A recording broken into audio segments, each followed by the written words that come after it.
کرنے کی صورت میں بھی چونکہ ادائیگی نہیں ہوئی، یہ قضا ہوئی ہے، تو گناہ گار بھی ہوں گے، اللہ تعالیٰ کی بارگاہ میں توبہ و تائب کریں۔ مفتی صاحب اگلا سوال، ایک بہن فیصل آباد سے پوچھتی ہیں کہ کیا لڑکیاں جینز پہن کر نماز پڑھ سکتی ہیں؟ بسم اللہ الرحمن الرحیم۔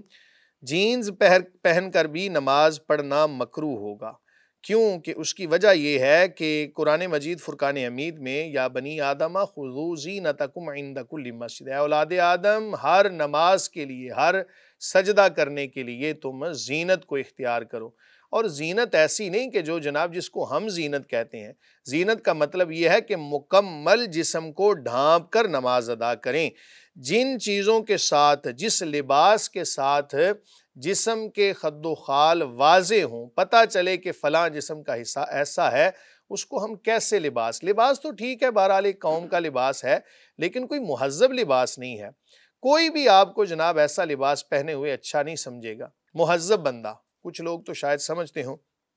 بہرحال ایسے معاملات کرنے سے نماز کے وزن کے اندر کمی واقع، فرض ذمہ سے ادا ہو جائے گا۔ اگر آپ نے جینز پہن کر نماز ادا کی اور جینز بھی ایسی تھی کہ جو جناب کچھ نہ کچھ پردے کا اہتمام کرتی ہو، نماز ہو جائے گی کراہت کے ساتھ، لیکن یاد رکھیں کہ جو چیزیں چھپانی لازم ہیں ان کو چھپانا ضروری ہے۔ تو چھپانے کا مطلب یہ نہیں کہ اوپر کپڑا جناب کس کے لگا لیں اور کہیں جی بس چیزیں چھپ گئیں، مقصد یہ ہے کہ اپنے جسم کو اچھے طریقے سے چھپائیں۔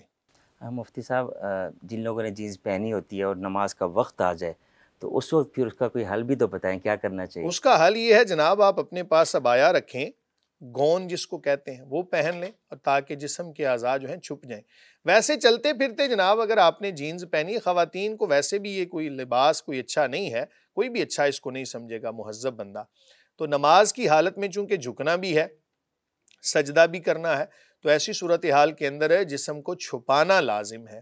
اور اگر آپ نے ایسے کپڑے پہن کر نماز پڑھی پردے کی حالت میں بھی، تب بھی آپ کو جسم کے اعضاء چھپانا۔ کچھ لوگ کہتے ہیں جی ہم نے پردے کی حالت میں نماز پڑھ لی تھی، مجبوری بن گئی، فرض ذمہ سے ادا ہو جائے گا، لیکن نماز کی جو اصل روح تھی اس کو فوت کر دیا۔ آپ فرما رہے ہیں کہ مہذب بندہ اس کو اچھا نہیں سمجھے گا، حالانکہ یورپین ممالک میں جتنے مسلمان ہیں اکثر جینز اور پینٹ وغیرہ پہنتے ہیں، عورتیں بھی پہنتی ہیں، مرد بھی پہنتے ہیں، وہاں تو اس کو برا نہیں سمجھا جاتا، اسی حالت میں نماز بھی پڑھی جاتی ہے، تو وہاں تو ظاہر ہے ان کا ایک معاشرہ اس پہ چل رہا ہے۔ جس جگہ پر معروف لباس ایسا ہو جائے تو وہاں پر پھر چونکہ مجبوری بن گئی اور ہر طرف ایسا ہی ماحول ہے، تب بھی آپ کو یہ مشورہ دوں گا کہ اپنے لباس کو، اپنی پہچان کو کبھی نہ بھولیں۔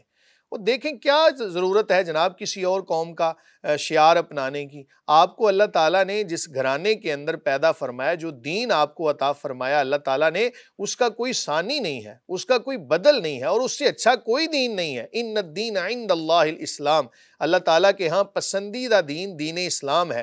تو اپنے لباس کو جناب پہنے۔ آپ نے کبھی نہیں دیکھا ہوگا کہ سردار جن کو کہا جاتا ہے، سکھ جن کو کہا جاتا ہے، انہوں نے کبھی جناب اپنی پگڑی کو ہٹا دیا ہو، کیونکہ ان کا شعار ہے، وہ اپنے جناب اس کے اوپر بڑی سختی سے عمل کرتے ہیں۔ آپ کو دنیا کے ہر خطے کے اندر نظر آئیں گے، تو آپ بھی جناب اپنے لباس کو اپنائیں نا، اور لباس ہی ایک قوم کا پہچان، ایک قوم کی پہچان ہوتی ہے۔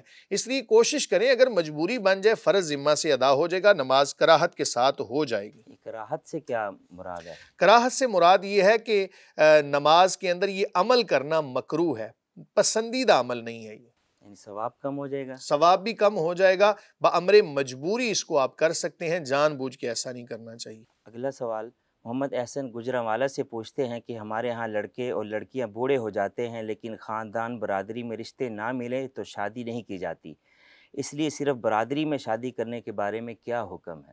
بسم اللہ الرحمن الرحیم۔ قرآن مجید فرقان حمید میں ارشاد باری تعالیٰ ان اکرمکم عند اللہ اتقاکم، کہ بے شک اللہ تعالیٰ کے نزدیک تم میں عزت والا وہ ہے کہ جو تقوی کے لحاظ سے اعلیٰ ہے۔ ہم نے جو معیار بنا لیا نا عزت کا اور برتری کا معیار، وہ ہم نے دولت کو بنا لیا۔ اس کی وجہ سے بہت زیادہ خاندان کی جو لڑکیاں ہیں، خواتین ہیں، مرد حضرات ہیں، وہ بیٹھے بیٹھے جناب ایسے ہی وقت گزار دیتے ہیں، شادی نہیں کرتے۔ حضور نبی کریم صلی اللہ علیہ وآلہ وسلم کا فرمان جس کا مفہوم ہے کہ جب کسی خاتون کا مناسب رشتہ مل رہا ہو، کف کے اندر رشتہ مل رہا ہو یا مناسب رشتہ ہو، تو فی الفور اس کا نکاح کر دو۔ اگر تم نے ایسا نہ کیا تو زمین کے اندر بہت بڑا فساد برپا ہو جائے گا۔ آج بہت ساری لڑائی جھگڑوں کا باعث رشتوں کا نہ دینا یا نہ لینا بھی بن جاتا ہے۔ اس لیے یاد رکھیں، قرآن مجید فرقان حمید میں ایک اور جگہ پر ارشاد باری تعالیٰ ہے فَانْكِحُوا مَا طَابَ لَكُم مِّنَ النِّسَاءِ مَثْنَىٰ وَثُلَاثَ وَرُبَاعَ، کہ تم نکاح کرو جو خواتین تمہیں پسند ہیں ان کے ساتھ، دو دو کے ساتھ بھی نکاح کر سکتے ہو، تین تین کے ساتھ، چار چار کے ساتھ۔ اگر ان میں انصاف نہیں کر سکتے، تمہیں ڈر ہے فواحدہ، تو پھر ایک کے ساتھ نکاح کرو۔ تو اس لیے نکاح کے مابین جو آپ نے دیکھنا ہے وہ جناب دینداری کو دیکھنا ہے۔ اگر کسی کا دین تمہیں پسند ہے، دینداری کے لحاظ سے اچھا ہے، قرآن مجید فرقان حمید میں جن سے نکاح کرنے سے منع کیا گیا ہے وہ صرف اور صرف مشرکین اور مشرکات کے ساتھ نکاح کرنے سے منع کیا گیا۔ اس کے علاوہ جو محارم ہیں، اس کے علاوہ جتنی بھی خواتین ہیں، سب کے حوالے سے قرآن مجید فرقان حمید میں اذن عام ہے، جہاں بھی تم نکاح کرنا چاہو کر لو۔ ہمارے اس معاشرے کے اندر جتنے بھی المیہ ہیں ان میں سے ایک المیہ یہ بھی ہے کہ نکاح کے لیے جناب ہمیں اپنے معیار کا لڑکا چاہیے، تو اپنے معیار پر پورا اتارنے کے لیے پھر ہم جناب پرکھتے ہیں، جانچتے ہیں۔ لوگوں کی بیٹیوں کو بھی جا کے اس قدر عجیب طریقے سے پرکھا جاتا ہے کہ میں وہ بیان نہیں کر سکتا، کہ کچھ لوگ جاتے ہیں جناب دعوتیں اڑا کے آ جاتے ہیں اور بعد میں کہتے ہیں جی استخارہ ٹھیک نہیں آیا، اور ہمیں جناب وہ لڑکی کا چلنا پسند نہیں، ہمیں اس کا قد پسند نہیں ہے، ہمیں جناب اس کی چال پسند نہیں، اس کی تعلیم پسند نہیں۔ وہ کسی اللہ معاف کرے، آپ کوئی رشتہ دیکھنے کے لیے جا رہے ہیں یا کوئی گاڑی خریدنے کے لیے جا رہے ہیں؟ اللہ تعالیٰ سب کی بیٹیوں کے نصیب اچھے کرے، دل سے دعا ہے اللہ تعالیٰ ان سب کے رشتوں کے اندر آسانیاں پیدا فرمائے کہ جن کے رشتے نہیں ہو رہے۔ یہ بہت بڑا المیہ ہے۔ حضور نبی کریم صلی اللہ علیہ وسلم کا فرمان جس کا مفہوم ہے کہ کسی خاتون کے ساتھ 3 وجوہات کی بنا پر نکاح کیا جاتا ہے، اس کے حسب و نسب کی بنا پر، اس کے مال و دولت کی بنا پر، یا دینداری کی بنا پر۔ حضور نے فرمایا تم دینداری کو ملحوظ خاطر رکھنا، جو مال و دولت ہے اس کا بھی کوئی اعتبار نہیں، آج ہے کل نہیں ہو سکتا، اگر حسن و جمال ہے وقت گزرنے کے ساتھ وہ بھی ڈھل جائے گا، ختم ہو جائے گا، لیکن دینداری ایک ایسی چیز ہے کہ جو نسلوں تک اس کی تاثیر آپ کو نظر آئے گی۔ تو رشتہ دیکھنے کے لیے صرف دینداری کو دیکھیں۔ اگر لڑکا جناب دین پہ عمل نہیں کر رہا، نماز نہیں پڑھ رہا، ہمیں کوئی پرواہ نہیں ہوتی، بس یہ لڑکے کے پاس فلاں گاڑی ہے، فلاں بنگلہ ہے، تو یہ ساری چیزیں معاشرے کا بہت بڑا المیہ ہے، اس سے بچنے کی ضرورت ہے اور رشتوں کے اندر آسانیاں پیدا کریں۔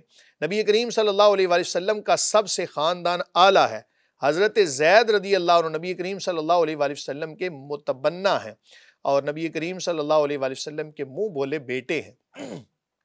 آپ غلام تھے لیکن آپ نے صلی اللہ علیہ وسلم آپ نے ان کا نکاح کن کے ساتھ کیا؟ جو کائنات